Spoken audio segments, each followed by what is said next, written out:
بسم اللہ الرحمن الرحیم۔ السلام علیکم ورحمۃ اللہ وبرکاتہ۔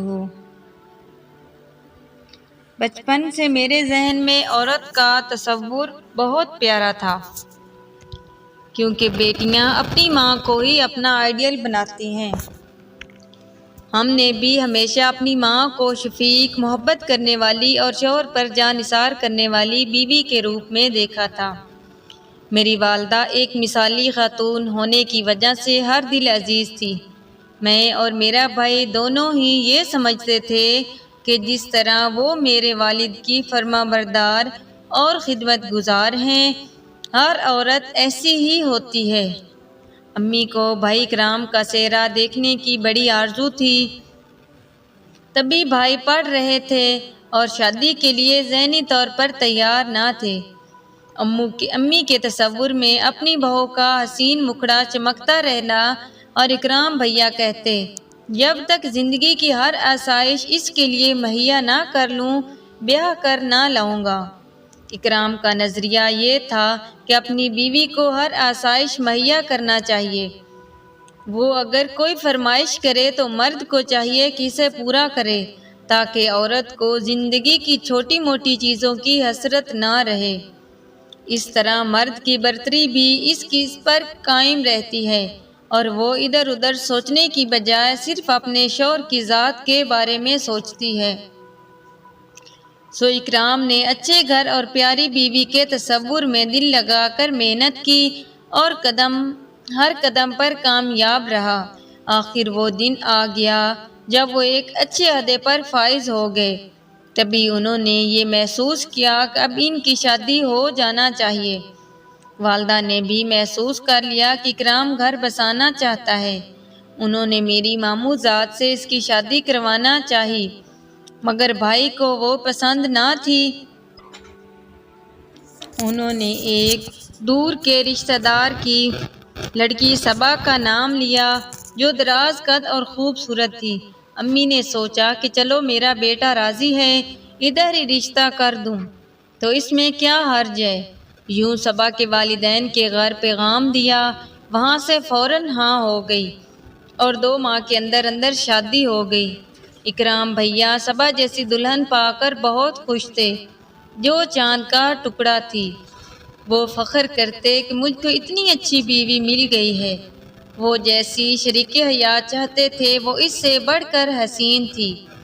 1 ماہ کی چھٹیاں پلک جھپکتے گزر گئی اور وہ اپنے فرائض کی بجاوری کے لیے راولپنڈی چلے گئے۔ تبھی انہوں نے اچانک اپنی بیوی کے رویے میں کچھ تبدیلی محسوس کی۔ شروع میں سے وقتی کیفیت خیال کیا، وہ پیار کا جواب بے رخی سے دینے لگی۔ یہ ابھی سے ناز و انداز سمجھ رہے تھے۔ یہ تو کوئی سوچ بھی نہ سکتا تھا کہ ہمارے گھر میں ایسا ڈرامہ کھیلا جائے گا جس پر مرد قتل اور عورتیں خودکشی کر لیتی ہیں۔ ایک روز وہ دفتر سے گھر آئے تو انہیں لگا کہ ملازم کچھ کہنا چاہتا ہے مگر کہہ نہیں پاتا۔ وہ صاحب جی کہتا پھر چپ ہو جاتا۔ بھائی سمجھے اس کو کچھ رقم چاہیے۔ تبھی دینو بابا نے وہ بات کہہ ڈالی جو کہتے ہوئے ہچکچا رہا تھا۔ بتاتی چلوں کہ بھائی کو دفتر کی طرف سے جو گھر ملا تھا وہ الگ تھلگ کسی ایک آبادی میں تھا، جہاں ان کے ساتھ بابا دینو بھی رہتے تھے اور ہم سب گھر والے اپنے شہر میں تھے۔ جو بات بابا دینو نے کہی، اس سے میرے بھائی کو شدید ذہنی صدمہ پہنچا۔ اس نے بتایا کہ اکرام صاحب آپ کی غیر موجودگی میں اکثر ایک شخص صبا بی بی سے ملنے آتا ہے اور آپ کے آنے سے پہلے چلا جاتا ہے۔ ان الفاظ نے اکرام بھائی کو جھنجھوڑ کر رکھ دیا۔ دوسرے روز انہوں نے دفتر سے چھٹی لی اور وقت سے پہلے گھر پہنچ گئے۔ انہوں نے دروازہ بجایا۔ صبا سمجھی کہ دینو بابا ہے۔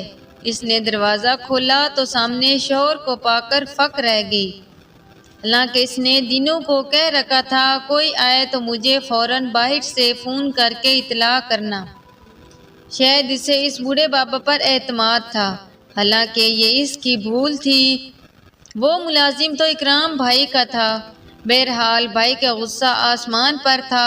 مگر ارد گرد کے گھروں کا خیال تھا، لہٰذا غصے پر قابو پایا، کیونکہ اپنی بدنامی ان کو کسی صورت گوارا نہ تھی، ورنہ شاید وہ اسی وقت دونوں کو شوٹ کر دیتے۔ انہوں نے بیوی کو دوسرے کمرے میں بلا کر پوچھا، اندر کون ہے اور تم نے کمرے کو لاک کیوں کر رکھا ہے؟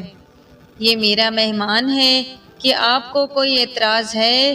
ہاں، اس لیے کہ تم نے پہلے اس کے بارے میں مجھے نہیں بتایا، اور میں یہ بھی جان چکا ہوں کہ یہ میری غیر موجودگی میں ہی آتا ہے۔ اب یہ وضاحت کروں کہ تمہارا اس کے ساتھ کیا لینا دینا ہے؟ مہمان ہے تو ڈرائنگ روم میں کیوں نہیں بٹھایا؟ اس پر صبا بھابی نے اندازہ کر لیا کہ اب جھوٹ سے کام نہیں چلے گا، کیونکہ جب وہ دونوں دوسرے کمرے میں بات کر رہے تھے تو مہمان صاحب گھر سے بھاگ نکلے اور بھائی کے سامنے آنے یا اپنا تعارف کروانے کی جرات بھی نہ کی۔ معاملہ سامنے تھا، صبا نے صاف کہہ دیا کہ میں اس شخص سے محبت کرتی ہوں اور اس کے ساتھ شادی کرنا چاہتی ہوں، مگر میرے والدین نے زبردستی تمہارے ساتھ شادی کرا دی۔ انہوں نے مجھ پر ظلم کیا، میرا ذہن اس جبر کو برداشت نہیں کر سکا۔ میں 1-2 ماہ تو برداشت کرتی رہی، اس کے بعد دل پر قابو نہ رکھ سکی۔ میرا دل تمہارے ساتھ جیون بتانے کو ہرگز تیار نہیں ہے۔ اس نے یہ باتیں دیدہ دلیری سے کہیں اور پھر پھوٹ پھوٹ کر رونے لگی۔ اب اکرام بھائی کے لیے شک و شبہ کی گنجائش کہاں باقی رہ گئی تھی کہ جس کی آڑ میں وہ حالات سے سمجھوتا کرنے کی کوشش کرتے۔ بلک بلک کر رونے کے سبب وہ بیوی کے ساتھ سختی سے بھی پیش نہیں آ سکتے تھے۔ کبھی کبھی صاف گوئی اور اقرار جرم میں بھی اگلے کو بے بس کر دیتا ہے کہ وہ مجرم کے ساتھ سختی کرے یا نہ کرے۔ صبا نے سچ بات کہہ کر اکرام بھائی کو اتنا بے بس کر دیا کہ ایک لفظ بھی ان کی زبان سے ادا نہ ہو پایا۔ ظاہر ہے ایک پڑھا لکھا آدمی اس بات کو سمجھ سکتا ہے کہ اگر کسی لڑکی کے ساتھ زبردستی ہوئی ہو تو اس میں قصور لڑکی کا نہیں، اس کے والدین کا ہوتا ہے۔ بس انہوں نے بھی یہی سوچا کہ بیوی کی بجائے اس کے والد سے بات کرنا چاہیے۔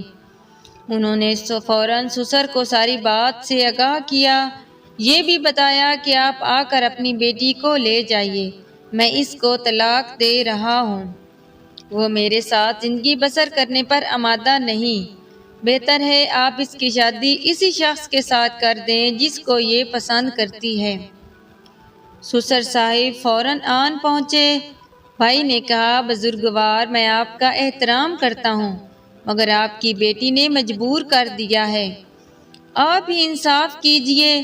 وہ اپنی زبان سے کہہ رہی ہے کہ بطور شوہر اس کا ذہن مجھے قبول کرنے پر تیار نہیں ہے، پھر ایسی عورت کو اپنا پابند بنا کر رکھنے کا کیا فائدہ جو مجھ کے دل سے اپنا شوہر تسلیم ہی نہ کرتی ہو۔ اکرام بھائی کا اتنا کہنا تھا کہ صبا کے باپ کی آنکھوں سے آنسو رواں ہو گئے۔ اس بوڑھے شخص نے، جس کا سر روٹی کے گال کی مانند سفید تھا، اپنے کانپتے ہاتھوں سے ٹوپی اتار کر ان کے قدموں میں رکھ دی اور ہاتھ جوڑ کر التجا کی، میرے بیٹے، یہ بے وقوف اور نادان ہے، وہ آدمی غلط قسم کا ہے، خدا کے واسطے ایسا مت کرنا، اگر تم نے طلاق دے دی تو بڑھاپے میں خاندان والوں کو کیا منہ دکھاؤں گا؟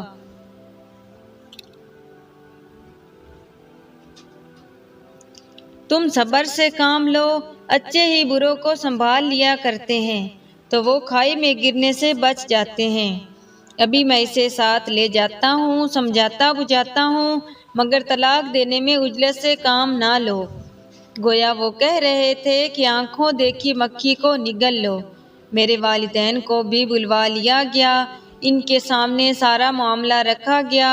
انہوں نے بھی صبا کے باپ کی حالت پر ترس کھاتے ہوئے بیٹے سے کہا، تم کبھی بھی طلاق دے سکتے ہو، فی الحال ایک بار انہیں سمجھانے کی مہلت دو، گھر بار بار نہیں بستے، صبا سے بڑی 4 بیٹیاں اور بن بیاہی ہیں، ابھی صبا کو ان کے ساتھ جانے دو اور ہم کو بھی سوچنے دو۔ اکرام بھائی کا دل ہرگز آمادہ نہ تھا، کیونکہ جس تن لاگے وہی جانے۔ انہوں نے پھر بھی اپنے والدین کے کہے کی لاج رکھی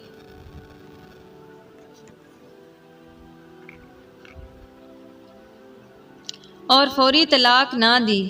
سر کی ہے بسی کا خیال کرتے ہوئے ان کا بھرم رکھ لیا۔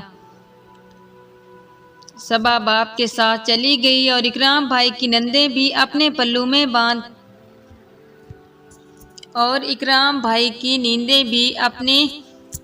باندھ کر لے گئی۔ کچھ عرصہ بعد سسر صاحب ہمارے والد کے پاس صبا کے ساتھ لاہور آ گئے۔ انہوں نے کہا، میں نے بیٹی کو سمجھایا ہے، اب یہ بھی ایسا نہ کرے گی۔ صبا نے بھی میرے والدین کے قدموں پر ہاتھ رکھ کر معافی مانگی اور بڑی قسم کی ضمانت دی کہ وہ آئندہ ہمیشہ اپنے شوہر کی وفادار رہے گی، اس شخص سے کبھی نہیں ملے گی۔ یہ بھی باور کروایا کہ وہ صرف اس سے ملاقات کر کے چلا جاتا تھا، وہ دونوں گناہ سے دور تھے۔ اس بات پر بھی اس نے کلام پاک کی قسم کھائی۔ میرے والدین ان کو ساتھ لے کر اکرام بھائی کے پاس راول پنڈی پہنچے۔ ان کو سمجھایا بجھایا کہ صبا نے قسم کھائی ہے اور اس کے والد ضمانت دے رہے ہیں کہ اب ایسی غلطی نہ کرے گی۔ اگر دوبارہ شکایت کا موقع دیا تو بے شک طلاق دے دینا۔ بھائی نے بھی بزرگوں کی شرم رکھ لی اور صبا نے شوہر سے بھی قسمیں کھا کر معافی مانگ لی تو انہوں نے اس کو رکھ لیا۔ صبا نے صریحاً فریب سے کام لیا تھا۔ اس کے دل میں تو ایسی آگ بھڑک رہی تھی جس کو نہ بوڑھے باپ کے آنسو بجھا سکتے تھے، نہ شوہر کی وفا راکھ کر سکتی تھی۔ ایسے باز آنا اور نہ باز آئی، بلکہ اور زیادہ دیدہ دلاری سے اس شخص سے ملنے لگی۔ اب وہ اسے گھر میں نہ بلاتی، کسی رازداں سہیلی کے ذریعے باہر ملتی۔ کہتے ہیں انسان کے پیروں پر کوئی پہرا نہیں دے سکتا، جس نے جو کرنا ہو کر گزرتا ہے۔ جتنے دن وہ بھائی کے گھر رہی وہ جہنم کی آگ میں جلتے رہے، رات بھر انگاروں کے بستر پر لوٹتے تھے اور وہ قریب پڑی مہو خواب ہوتی۔ اکرام بھائی کو ایسا محسوس ہوتا جیسے کوئی ناگن ان کے بستر میں لیٹی ہو۔ انہوں نے ایک بار امی سے کہا کہ میں اس اذیت کو بیان کرنے سے قاصر ہوں، جس کی تپش پگھلے ہوئے سورج سے بھی زیادہ تھی۔ کبھی جی چاہتا ہے اس کو اس کے چاہنے والے کو شوٹ کر دوں، اور بھی سوچ آتی ہے کہ اپنی ہی کمپنی پر پستول چلا کر ان کے راستے سے ہٹ جاؤں۔ 2 ماہ انہوں نے بغیر کچھ کہے صبا کو اپنے گھر پناہ دی، لیکن ان کا دل اسے رکھنے پر راضی نہ ہوا، کیونکہ ان کے دل سے شریک حیات کی قدر ہی جاتی رہی۔ دوسری طرف ان کے سسر جو بزرگ آدمی تھے، ان کے آنسو ان کے ارادے کو کمزور کیے ہوئے تھے۔ تاہم یہ ایک چھوٹا بندھن ہی تھا جس کا ٹوٹ جانا ہی اچھا تھا۔ یہ مسئلہ اس طرح حل ہوا کہ ایک روز انہوں نے پیار سے صبا کو اعتماد میں لے کر کہا، دیکھو تم اگر ابھی بھی والدین کی وجہ سے مجبور ہوئی ہو تو مجھے بتا دو، میں تم کو آزاد کر دیتا ہوں۔ زبردستی کی زندگی جینا ظلم ہے، یہ ٹھیک بات نہیں ہے۔ کل کیا ہو یہ تو خدا جانتا ہے، لیکن فیصلہ ایک ہی بار کرنا چاہیے۔ اگر تم آزاد ہونا چاہتی ہو، اپنا ماضی نہیں بھلا سکتی ہو تو مجھے دوست سمجھ کر دل کی بات بتا دو اور مجھ پر اعتبار کرو۔ میں ہرگز تم کو رسوا نہیں کروں گا، بلکہ تم کو تمہاری مرضی سے جینے کا راستہ دوں گا۔ صبا کم سن تھی، ان کی باتوں میں آ گئی اور دل کی بات کہہ دی کہ وہ یہاں دل پر جبر کر کے رہ رہی ہے۔ وہ اپنے والد کی آہوازاری سے مجبور ہو جاتی ہے، مگر دل سے نہ خوش ہے۔ کہنے لگی، مجھ پر احسان ہوگا اگر مجھے تم آزاد کر دو گے۔ تب اکرام بھائی نے اس کو طلاق دے دی اور کہا کہ اپنے والدین کو خود اطلاع کرو، جہاں چاہے جا سکتی ہو۔ آج ایک بڑی مشکل حل کر کے تم نے بھی مجھ پر احسان کر دیا ہے۔ بھائی اکرام نے تو اس صدمے کو جوں توں جھیل ہی لیا تھا۔ ان پڑھوں کی طرح دنگا فساد یا کسی قسم کا خوفناک رد عمل کر گزرنے کے بجائے تحمل سے تعلیم یافتہ فرد کی طرح فیصلہ کر دیا۔ کسی بات کو آنا مسئلہ بھی نہیں بنایا، مگر صبا نے جو کیا اپنے حق میں برا کیا، کیونکہ اس کے والد کا کہنا صحیح تھا۔ جس شخص کے جال میں وہ گرفتار تھی وہ واقعی غلط آدمی تھا۔ اس نے صبا کو چند دن رکھا اور پھر خوار کر کے چھوڑ دیا۔ بالآخر اسے پناہ اپنے بوڑھے باپ کی چھت تلے ہی ملی، جس کو دل کو لہو لہو کر کے وہ جھوٹی خوشیوں کے پیچھے بھاگی تھی۔ اب وہ اکرام بھائی کو یاد کر کے بہت روتی تھی، مگر اب پچھتائے کیا ہوت جب چڑیاں چگ گئیں کھیت۔ اگر کہانی پسند آئے تو ویڈیو کو لائک